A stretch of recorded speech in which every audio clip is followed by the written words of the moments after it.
ওখানে বসে চল। আরমান বলল, আরে দূর, ওসব পরে হবে, চল তো তোরা। সেন্টারে সে কি বড় আয়োজন! চারিদিকে লাইট, গান বাজনা, বিয়ের রোশনায় সব যেন টকবক করছে। এর মধ্যে অন্তঃপটে এক নিকষ কালো অন্ধকার ঠেসে হাজির হয়েছে তীব্র। অবচেতন মনে জেকে বসেছে সুপ্ত কোনো আশা। শত হোক বেস্ট ফ্রেন্ডের বিয়ে, হয়তো একটা পোড়া মুখ এখানে থাকলেও থাকতে পারে। যে মুখ দেখে তীব্র একদিন পৃথিবী বদলে গেল, যে চোখের চাহনি পাল্টেছিল তার বুকের গতি, যে ঠোঁটের কাঁপন দেখে তীব্রর নয়ন মুদেছিল হাজার খানেক শান্তির ঝর্ণায়, কিন্তু না, খুঁজে খুঁজে ওই মুখের দেখা মেলেনি। তবে স্টেজ থেকে হাওয়ার বেগে নেমে এলো নুহা। ছুটে আসার তোরে শরীরের গয়নাগুলো ঝনঝন করে ওঠে। মেয়েটা ঠিক তীব্রর সামনে এসে থামলো। আনন্দের বদলে দু চোখ ছেয়ে গেল প্রখর বিস্ময়ের রেখায়। তীব্রর সাথে ওর শেষ কবে দেখা হয়েছিল মনে নেই। ওর তো ঢাকায় যাওয়া হয় না, তীব্র গাজীপুরে আসে না, নিজের ফোনটাও ব্যবহার করে না যে খবর নেবে কেউ। যে মানুষটাকে একদিন বেশভূষার সৌন্দর্যে এক চুল খামতি নুহা দেখেনি, আজ তার এই দশায় বুক মুচড়ে উঠল তার। কিন্তু মেয়েটা বুঝতে দিল না আজও। কণ্ঠে স্ফূর্তি এনে বলল, কেমন আছেন ভাইয়া? আসতে কোনো অসুবিধা হয়নি তো? না, তুমি কেমন আছো? আমি ভালো আছি। আপনাকে দেখে তো আরো বেশি ভালো লাগছে। বিয়ের শেষ অবধি থাকবেন কিন্তু, হুট করেই চলে যাবেন না তো? শেষ প্রশ্নটা বড় মায়া নিয়ে করলো সে, কিন্তু তীব্রর কাছে তো উত্তর নেই। এখানকার বাতাসে অদ্ভুত বিষ মিশিয়ে বোধ হয়, না হলে ওর এমন শ্বাসরুদ্ধকর দশা হবে কেন? যেখানে এক মুহূর্ত থাকার ইচ্ছে বিরল, সেখানে বিয়ে শেষ হওয়া অবধি অপেক্ষা করা সম্ভব। এই গাজীপুর তীব্রর গলায় আটকে থাকা কাটার মতো, শরীরে রন্ধ্রে থাকা ব্যথার মতো। ওর মনোযোগ ঘুরল মিরাজের কথায়। তার হাতে গিফটের বড় বাক্স নুহার দিকে এগিয়ে দিল, সেটা কণ্ঠে হই হই ভাব। বিয়ের অনেক অনেক শুভেচ্ছা ভাবি, এটা আমাদের তরফ থেকে সামান্য উপহার। এসবের কি দরকার ছিল ভাইয়া? নাহিদ আমাদের এত প্রিয় বন্ধু, ওর বিয়েতে এসব কিছুই না। নিন, অনেকক্ষণ নিয়ে দাঁড়িয়ে আছি, হাত ব্যথা হয়ে গেছে। নুহা হাসলো, দুহাতে আগলে ধরলো বক্সটাকে। ওদের কথা বলার মাঝে আয়েশা এসে দাঁড়ালেন। চোখে মুখে অপার বিস্ময় নিয়ে তীব্রকে দেখলেন কয়েক পল। মিহি আর্তনাদ করে বললেন, তীব্র, এ কি অবস্থা তোমার? এত শুকিয়ে গিয়ে। নিচ থেকে মায়ের হাতটা চেপে ধরল নুহা। প্রসঙ্গ ঘোরাতে বলল, এসব কথা থাক না আম্মু, ওনারা অনেক দূর থেকে এসেছেন। কাউকে বলো না একটু ঠান্ডা কিছু দিয়ে যেতে। আয়েশার যেন টনক নড়ল। ভুলেই গিয়েছিলেন তীব্র এখন আর সেই তীব্র নেই। মাথা নাড়ালেন গতিতে, হ্যাঁ হ্যাঁ বলছি। তীব্র, তোমরা বসো, আমি এক্ষুনি আসছি। আয়েশা ভীষণ ব্যস্ত ভাব করে অন্যদিকে গেলেন। সামনে থেকে সরতেই তীব্রর নজর পড়ল মুখোমুখি চেনা কারো উপর। চোখে চোখ পড়তে যেন থতমত খেলেন রমণী। অস্থির পাহাড় নিয়ে নজর সরালেন দ্রুত। তীব্র চেয়ে রইল, পূর্ণ সতর্ক সেই চোখ। সালমা মাথার ঘোমটা টানলেন আরেকটু, শেষে দুম করে চেয়ার ছেড়ে উঠে গেলেন কোথাও। তীব্রর চাহনি অনুসরণ করে সবটা দেখল নুহা। নিজেই বলল, ওনাকে আমরাই ডেকে এনেছি, আসতে চাননি, তাও অনেক বলে কয়ে আনা। আসলে এই মাসে আমরা ফ্ল্যাটটা ছেড়ে দিচ্ছি তো। তীব্র ভ্রু গোছালো। কেন? নুহা হাসলো। আর কোনোদিন আর কতদিন অন্যের ফ্ল্যাটে থাকবো ভাইয়া? তাছাড়া আম্মু রাজি নন এখানে থাকতে। নাহিদ বলল, নুহা আমাকে বলেছিল তোকে জানানোর কথা, মানে তুই তো ফ্ল্যাটটা। পথিমধ্যে তীব্র শক্ত গলায় বলল, আমি জেনে কি করব? কাউকে একবার দিয়ে দেয়া জিনিসের ওপর আমি কখনো দ্বিতীয়বার ফিরি না। আমি ওকে সেটাই বলছিলাম, যাকে ভালোবেসে দান করেছিলি সে তো আর এটার মর্ম বুঝলো না। স্বার্থপর মেয়ে কোথাকার, অথচ দেখতে কি ভোলা ভালা, কে বুঝবে ভেতরে কি। নুহা শক্ত কণ্ঠে প্রতিবাদ করল, না, পুষ্পিতা স্বার্থপর নয়। তুমি আবারও ওর নামে এসব বলছো নাহিদ। আমি কিন্তু তোমাকে বারণ করি। বলতে বলতে ওর চোখ পড়ল তীব্রর দিকে। সরু চোখ মুখ দেখে নুহার অভিব্যক্তি পাল্টে যায়। চড়াকণ্ঠ মুহূর্তে মিনমিন করে বলে, আসলে আসলে পুষ্পিতা তো আমার ছোটবেলার বন্ধু। ওর নামে কেউ খারাপ বললে আমি কি করে এখন তা নিতে পারি না। নাহিদ দমল না, পাল্টা উত্তর দিল, তোমার বন্ধুকে সামান্য স্বার্থপর বলায় এত রেগে গেল, আর সে যে আমার বন্ধুর এই অবস্থা করে গেছে সেটা কিছু না। নুহা জবাব দিতে চাইলেও এর আগেই থামিয়ে দিল মুশফিক। আরে তোরা বিয়ের দিনেও ঝগড়া করছিস, মানুষ কি ভাববে? যা হয়েছে হয়েছে, ছাড় না। নাহিদ শ্বাস নিল, বলল, সব কথা বাদ, এখন আইনত যেহেতু এই ফ্ল্যাটের মালিক পুষ্পিতা, সেই ঠিক করুক ওর ফ্ল্যাট ও কী করবে। মিরাজ শুধালো। শোনার পর সে কিছু বলেছে? নুহা জিবে ঠোঁট ভেজালো, বলল, জানি না, আমার সাথে যোগাযোগ নেই। সালমা আন্টি জানিয়েছে বোধহয়। এত ব্যস্ততার মধ্যেও শোনা হয়নি। বিয়ের শেষে জেনে নেব। আর আন্টি এখানে আসার পর আগেই বলে দিয়েছিল উনি এলে পুষ্পিতাকে নিয়ে প্রশ্ন করা যাবে না, তাই এসব নিয়ে আমিও ঘাটিনি। আর নুহা দেখলো তীব্র এখনো ভ্রু কুচকেছে, যাতে কিছু বুঝতে চাওয়ার চেষ্টা। মেয়েটা অপ্রতিভ হলো, টেনে হিচড়ে হেসে বলল। কিভাবে কি দেখছেন ভাইয়া? তীব্র অন্যদিকে মুখ ফিরিয়ে নেয়, ছোট করে বলল। কিছু না। তখনই স্টেজে বরকনের ডাক পড়ল। আত্মীয়রা সবাই ছবি তুলতে চাইছেন। নাহিদ প্রস্তাব রাখলো। বিট্টু চল ছবি ধরে। তোরা যা। ছেলেটা একটু মন খারাপ করলেও গাইগুই করলো না। তীব্র যে এখানে এসেছে এই ঢের। নুহা আগে আগে চলে গেল। ও রওনা করলো বাকিদের নিয়ে। তীব্র তখন একা। চুপচাপ গিয়ে একটা টেবিলে বেছে বসলো সে। মাথা নুইয়ে থম ধরে থাকলো কিছুক্ষণ। পুষ্পিতার নাম সবকিছু থেকে যত পালাতে চায় তত সামনে আসে কেন? ও চায় না ওই মেয়েকে মনে করতে। কেন চাইবে? ওর ভালোবাসায় তো কোনো খাত ছিল না। কাঙালের মতো নিজের সবটা লুটিয়ে ওই মেয়েকে ভালোবেসেছিল তীব্র। যে বিশ্বাসের যোগ্য নয় তাকে জায়গা দিয়েছিল বুকে। তীব্রর ফের অতীত মনে পড়ল। পুষ্পিতার ছুটে এসে জড়িয়ে ধরা চিত্র ভাসল চোখের কোণায়। নয়ন জলে উপচে পড়া মায়াবিনীর অতলে এতটা বেইমানি পোষাছিল যে এই মেয়েকে তীব্র কোনোদিনও একটু উঁচু আওয়াজে কথা বলতে শুনেনি। রেগে গিয়ে আঘাত করে কাউকে কিছু বলতে দেখেনি। ওই ফুলের মতো নির্মল মেয়ের ভেতর এতটা প্রতারণা, এতটা কিছু মুহূর্ত কাটলো। তারপর আচমকা একটা হাট্টাগোট্টা ছেলে দৌড়ে এসে সামনে দাঁড়ালো। খানিকক্ষণ অবাক হয়ে চেয়ে থেকে বলে, বিট্টু ভাইয়া না? তীব্র চোখ তুলে চাইল। কিশোরের পানে চেয়ে ভাঁজ বসালো কপালে। কে? আমি রাহাত। নাম বলে আলোর মতো হাসলো ছেলেটা। তীব্র বিস্ময় নিয়ে আপাদমস্তক দেখল তার। 2.5 বছরের বেশি সময় শরীরী গড়ন বদলে গেছে, বেশ লম্বা হয়েছে, হালকা দাড়ি উঠেছে মুখে। কলেজে পড়ার দিন সন্নিকটে প্রায়, গলার স্বর সেই আগের মতো তুলতুলে নেই। তীব্র পাশের চেয়ার দেখিয়ে বলল, বসো। ঝটপট বসলো রাহাত। চোখে মুখে আনন্দের সীমা নেই। খুশিতে হইচই বাঁধিয়ে বলল, আপনার সাথে দেখা হবে আমি তো ভাবতেই পারিনি। কি যে ভালো লাগছে। জানেন, আমি আমার নতুন স্কুলে গিয়েও আপনার কথা সবার কাছে বলেছি। তীব্র হাসলো না বোধহয়। মুখের পেশি একই রকম টান টান দেখালো। যে বছর তার জীবন থেকে সুখ খুইয়ে যায় সেই বছরে খোরশেদ পরিবার নিয়ে সিলেটে বদলি হন। আর সেটাও তীব্র সিঙ্গাপুর থেকে আসার আগে। সুস্থ হওয়ার পর তীব্র কি বসেছিল? হদিস নেওয়ার তাগিদে ঠিকই পৌঁছে গিয়েছিল সেথায়। পাছে পুষ্পিতা ওখানে থাকে। একবার ওই মেয়ের মুখোমুখি হওয়া যে তীব্রর ভীষণ প্রয়োজন, কিন্তু পায়নি। তীব্র সব রকম সোর্স লাগিয়ে খবর নিয়েছিল যে বিল্ডিংয়ে রাহাতরা নতুন ভাড়া উঠেছে সেখানে পুষ্পিতার চিহ্নও নেই। কি ভাবছেন? তীব্র মাথা নাড়ল, বোঝালো কিছু না। ওর কাঁধে হাত রেখে বলল, অনেক বড় হয়ে গেছো। আমি কিন্তু প্রথমে চিনতে পারিনি। আপনাকে একদম চেনা যাচ্ছিল না। আমি তাও বুঝেছি কিভাবে জানেন? ওই ভাইয়াদের দেখে আর আপনার হাঁটা চলা দেখে। অনেকক্ষণ ধরেই দূর থেকে খেয়াল করছিলাম তো। তীব্রর অন্তঃপটে উসখুসের চাপ বাড়ল হঠাৎ। প্রবল ঘৃণা বিতৃষ্ণায় নিঃশেষ হওয়া সত্ত্বেও জিভ খসে বেরিয়ে এলো। পুষ্পিতার কি খবর? আই মিন, ওর বরের কি নাম? রাহাতের হাসিটা ঝট করে মুছে গেল অমনি। চোর চোর দীর্ঘ ছাপ বসলো মুখে। আমতা আমতা করে বলল, ভালো। তীব্র সন্দেহ হলো, সতর্ক কণ্ঠে বলল, তুমি কি কিছু লুকোচ্ছ? না মানে। তীব্র তড়িৎ বাহু চেপে ধরল ওর। গলার জোর বাড়িয়ে বলল, কি হয়েছে বলো আমাকে। তুমি কি কিছু জানো? রাহাত ঢোক গিলে চারিদিকে দেখলো। ভয়ে ভয়ে খুঁজলো মাকে, কণ্ঠে ত্রাস। আম্মু বলেছিল এখানে সে চুপ করে থাকতে, এসব বললে মেরেই ফেলবে। তীব্রর আগ্রহ বাড়ল, প্রগাঢ় হলো সন্দিহান চাহনি। আশ্বাস দিয়ে বলল, ভয় পেও না, আমি কাউকে কিচ্ছু বলবো না। কি হয়েছে? পুষ্পিতা কোথায়? রাহাত খুব মন খারাপ নিয়ে বলল, আমি জানি না, আপুর সাথে আমাদের যোগাযোগ হয় না। তীব্র যেন আকাশ থেকে পড়ল, কপাল গুটিয়ে গেল তড়িৎ। যোগাযোগ হয় না কেন? আমি জানি না, আম্মু করতে দেয় না। আমি তো শেষ আপুকে হাসপাতালে দেখেছিলাম, সেই যে আপনাদের অ্যাক্সিডেন্ট হলো তার পরের দিন আপুকে এখানকার হাসপাতাল থেকে অ্যাম্বুলেন্সে ঢাকায় নিয়ে যাওয়া হয়। তারপর বাবা এসে আমাকে বাড়ি নিয়ে গেলেন, আর আম্মু ফিরলেন কিছুদিন পর। আমি তো ছোট, তাই আমাকে কেউ কিছু বলেনি, আমার সামনে কখনো কিছু আলোচনা করেনি। তবে একদিন জিজ্ঞেস করলে আম্মু বললেন ছোট আপুর বিয়ে হয়ে গেছে। আর তারপর তো আম্মু আমাকে বোর্ডিংয়ে দিয়ে দেন। ওখানকার নিয়ম, পড়াশোনা, সব কিছু এত প্রেশার। আমি আর বাইরের আমি আর বাইরের কোনো কিছুতেই মনোযোগ দিতে পারিনি।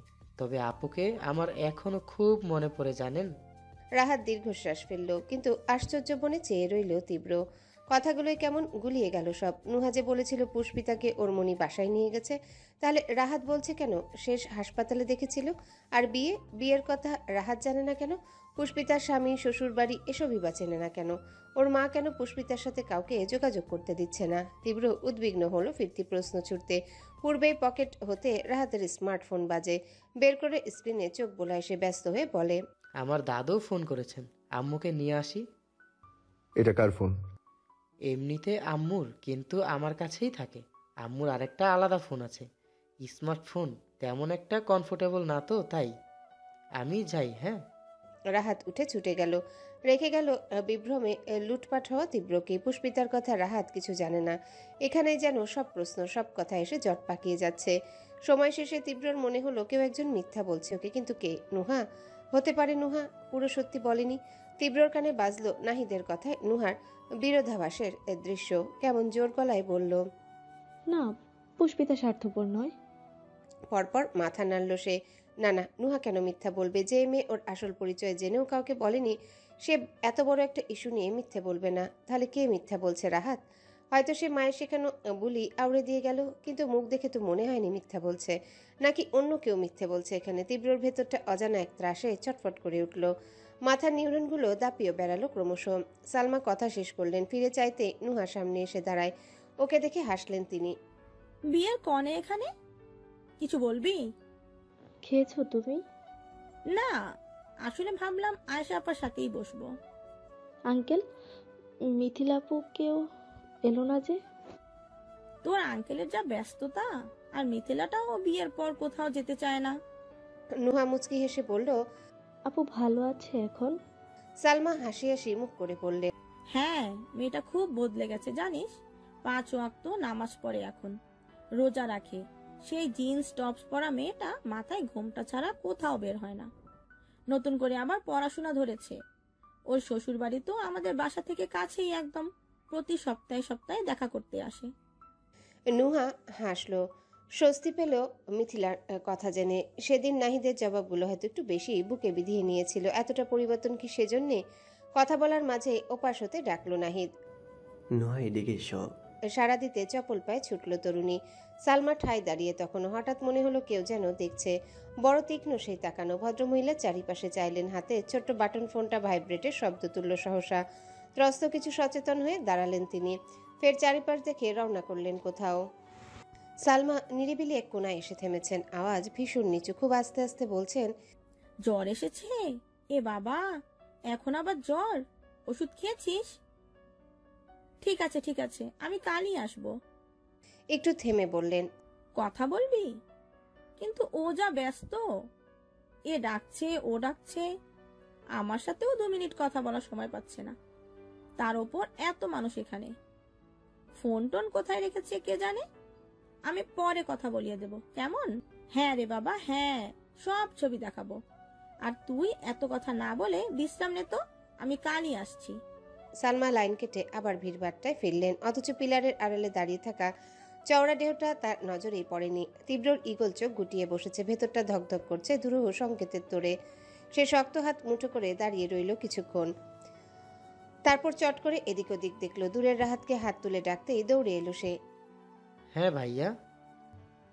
একটা কাজ করতে বললে পারবে? ভাবনা চিন্তা ছাড়াই মাথা নাড়ল রাহাত। যে লোকটা ওর এত পছন্দের, সে কাজ দিলে পারবে না? তীব্র সাথে সাথেই বলল, তোমার মায়ের হাতের ফোনটা আমার চাই। রাহাত চমকায়। কিছু বলতে নিলে তীব্র আটকে দিল পরের কথায়। জাস্ট 5 মিনিটের জন্য। কিন্তু আম্মু ওটা কাজ ছাড়া করে না, আমি চাইলে দেবে না, বকবে। কিছু একটা করে নিয়ে এসো please Rahat, for me please. তীব্রর চোখে অনুনয়, কথাতেও তাই। এত দাপুটে মানুষের এত নরম অনুরোধ রাহাত ফেলতে পারে? দ্বিধাদ্বন্দ্ব চেপে মাথা ঝাঁকায় সে। প্রখর চিন্তায় ডুবে পা বাড়ায় ওইদিকে। ততক্ষণ স্টেজে বিয়ে পড়ানোর পালা শুরু হয়েছে। কাজী সাহেব উঠতেই গোটা কয়েক অতিথি মিলে জায়গা ঘিরে ফেললেন। পেছনের শেষ সারির চেয়ারটায় সবে বসেছেন সালমা। মুঠোফোন কাঁধ ব্যাগে ভরতে রাহাত থামলো স্থানে। কি করে যে ফোনটা হাতাবে? একদিন এমনি ধরেছিল, তাতেই যা বকেছিল আম্মু। কি এক মুসিবতে পড়ল শেষমেশ। হঠাৎ চোখ গেল আয়েশা স্টেজ থেকে নেমে ওয়াশরুমের দিকে যাচ্ছেন। তৎপর একটা বুদ্ধি পেল রাহাত। হন্তদন্ত পায়ে এসে দাঁড়ালো মায়ের সামনে, কণ্ঠে উদ্বেগ নিয়ে বলল, আম্মু তুমি এখানে বসে আছো? ওদিকে আয়শা আন্টি ওয়াশরুমে ওখানটায় একা একা দাঁড়িয়ে কাঁদছেন। এরকম হলে তো অসুস্থ হয়ে পড়বে, একটু গিয়ে সামলাও ওনাকে। সালমা তড়াক করে উঠে দাঁড়ালেন। সে কি, আমি এক্ষুনি যাচ্ছি। যাও যাও তাড়াতাড়ি যাও। সালমা অত শত ভাবলেন না, ব্যাগ ট্যাগ ফেলে ছুটলেন সে পথে। সঙ্গে সঙ্গে ফোনটা ছো মেরে নিয়ে উড়াল দিল রাহাত। তীব্র আঙ্গুলে কপাল ঘষতে ঘষতে পায়চারি করছিল, থামলো ওকে দেখে। পেয়েছো? রাহাত ফোন বাড়িয়ে দেয়। বুকে ঘনশ্বাস, হাঁপাতে হাঁপাতে বলে, মিথ্যে বলে সরিয়েছি, জানতে পারলে আমার পিঠের ছাল তুলে ফেলবে, কিন্তু এটা দিয়ে আপনি কি করবেন? তীব্র কথা খরচ করলো না, শশব্যস্তে ফোন নিয়ে সাথে সাথে কল লিস্টে ঢুকলো। সবার উপর জলজল করছে একটা আনসেভ নাম্বার, যে নাম্বার সে চেনে না, অথচ অহেতুক কেমন শুকিয়ে এলো কলবিল। মরুর চেয়েও ভয়ানক চিৎ ধরল বুকে। তীব্র কম্পিত আঙ্গুল চালিয়ে কল দিল নাম্বারটায়। রিং হতেই ফোন কানে গুজলো। কল রিসিভ হলো সেকেন্ড কয়েক পর। হাওয়ার তালে দুলতে দুলতে ভেসে এলো সেই রিন রিনে স্বর।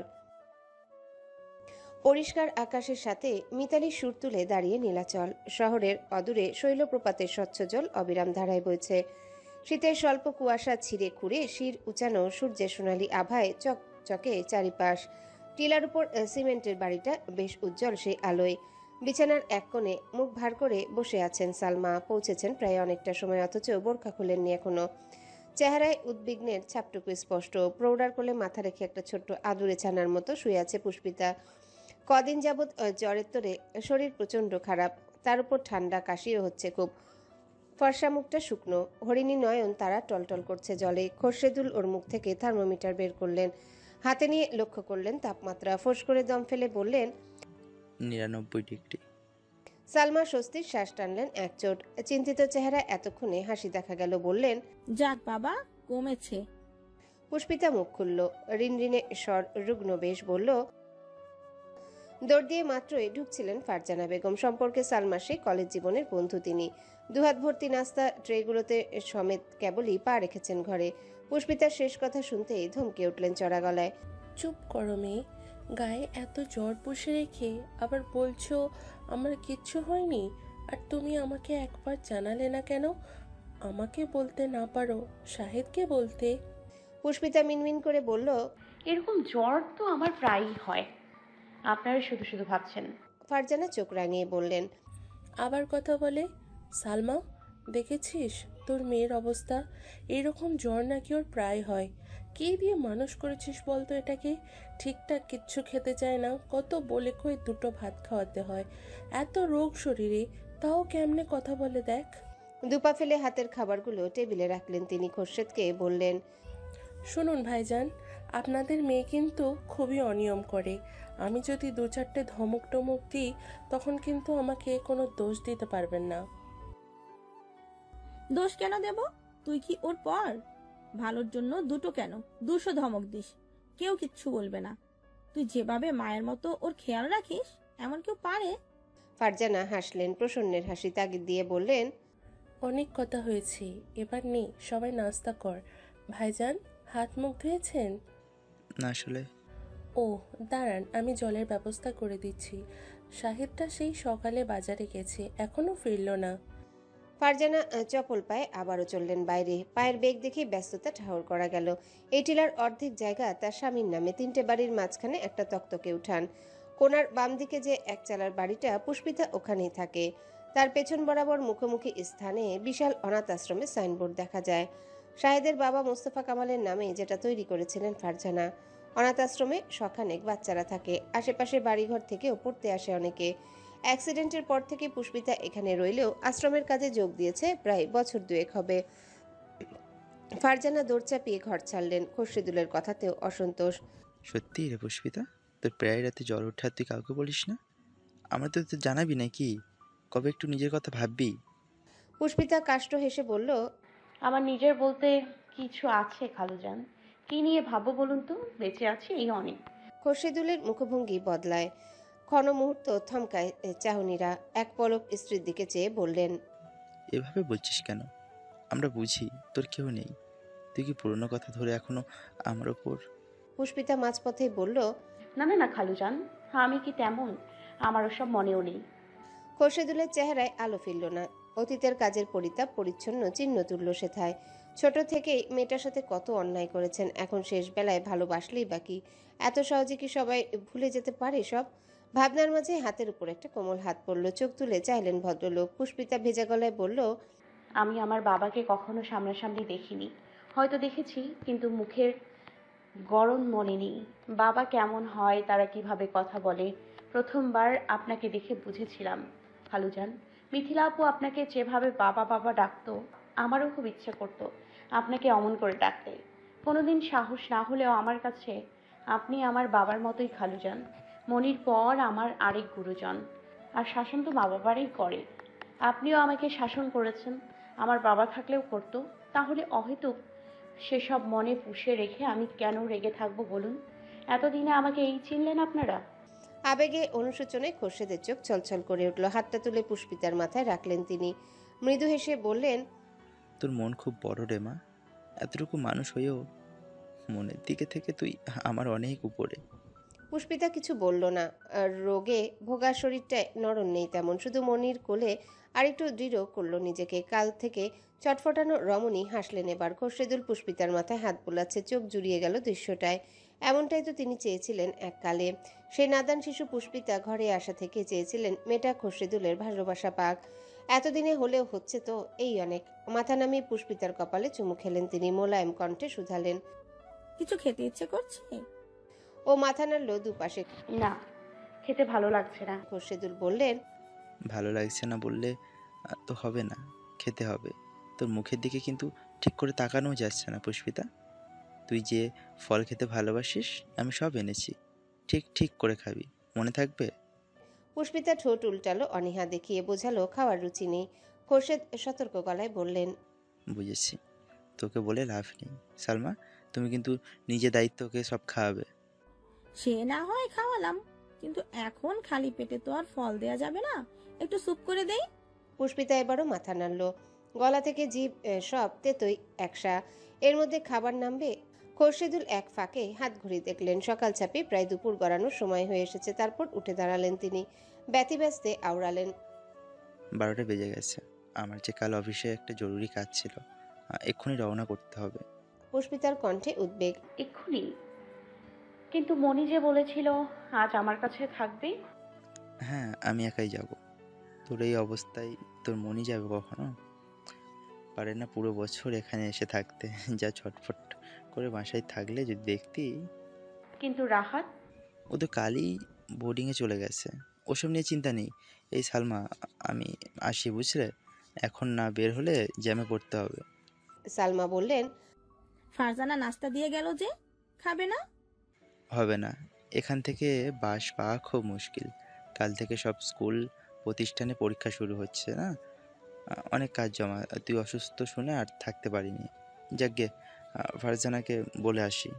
ভদ্রলোকের হাবভাবে তাড়াহুড়ো। পুষ্পিতা উঠে বসলো, বলল, আমি রাহাতের জন্য কিছু জিনিস কিনেছিলাম, যদি নিয়ে যেতেন বের করে দিব। ও উঠতে নিলে বাদ সাধলেন খোরশেদ। উঠতে হবে না, তুই বল কোথায়, আমি নিয়ে যাচ্ছি। ওই টেবিলের ড্রয়ারে।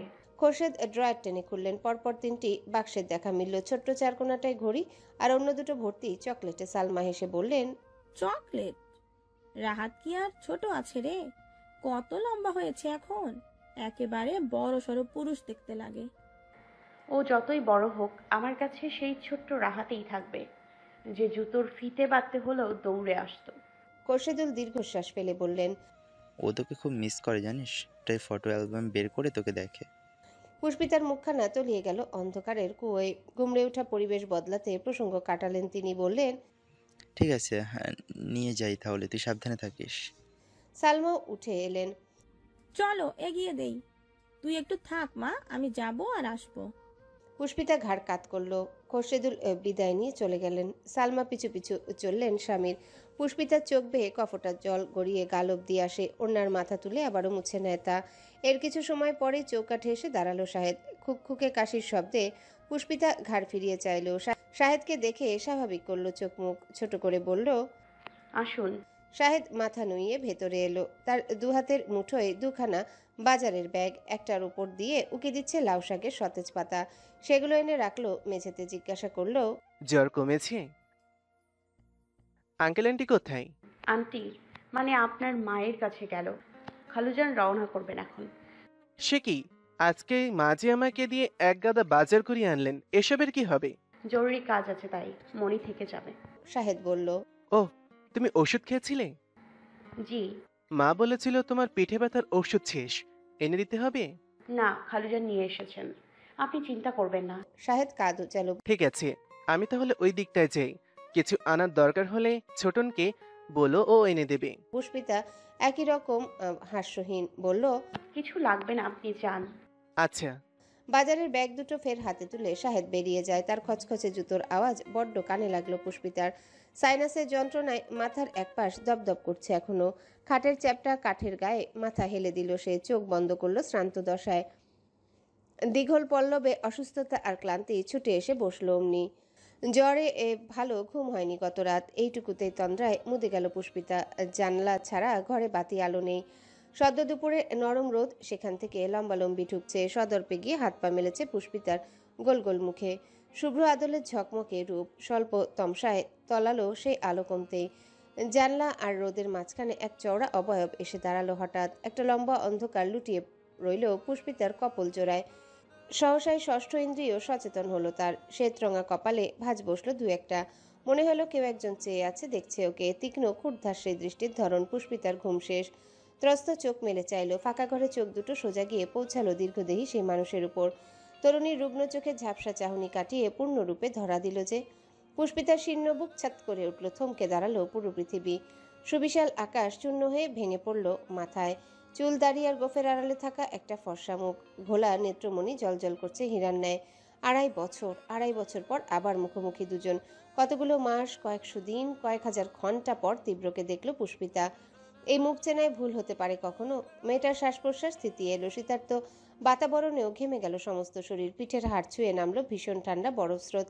কিন্তু তীব্র এমন অনুভূতি তারও হলো কি? পুষ্পিতার মতো তারও কি শ্বাস থেমেছে, কমে গেছে বুকের গতি? হয়তো না। এই তো থরথর করে কাঁপতে থাকা মেয়েটার সামনে কি টান টান দেহে দাঁড়িয়ে সে। চোখের পাতার পতন নেই, ঠোঁট জোড়াতে নরম নেই, শুধু নিষ্পলক নিষ্প্রাণ নয়ন মেলে সে পুষ্পিতাকেই দেখছে। শক্তপোক্ত গরনে এক প্রস্থ তাকানোতেই পুষ্পিতার মনে হলো বহু যুগ পেরিয়ে গেছে। এখন কেবল শতাব্দী নামার পালা। পুষ্পিতার তিরতির করা ওষ্ঠাধর দুই প্রান্তে তখন। মানুষটার এই আশাতীত অপ্রত্যাশিত আগমন মস্তিষ্ক মেনে নিতে বড্ড সময় লাগিয়ে দিল। খুব কষ্টে নিজেকে সামলালো পুষ্পিতা। বিস্ময় মাখা চোখ জোড়া নামিয়ে আনলো আস্তে। ঢোক গিলল, ঘন শ্বাস ফেলল দুবার। গলার খাজে চিবুক ঢুকিয়ে শুধালো, কেন এসেছেন? পুষ্পিতার প্রশ্নের সাথে বুকে জমা উৎকণ্ঠারাও হাওয়ায় মিলিয়ে গেল। নিস্তব্ধ ঘরের দেয়ালগুলোয় প্রতিধ্বনি পেল দম ফুরানোর রব। কিন্তু তার উত্তর আসেনি। শটান বুকে দাঁড়িয়ে থাকা যুবক একই রকম নিশ্চুপ, নীরব, নির্লিপ্ত, যার নিশ্চল নয়নের নির্নিমেষ চাহনিতে পুষ্পিতার ব্রহ্মাণ্ড গুলিয়ে যায়। কাঠোয়া কণ্ঠনালীতে চাপ পড়ে কিছুর।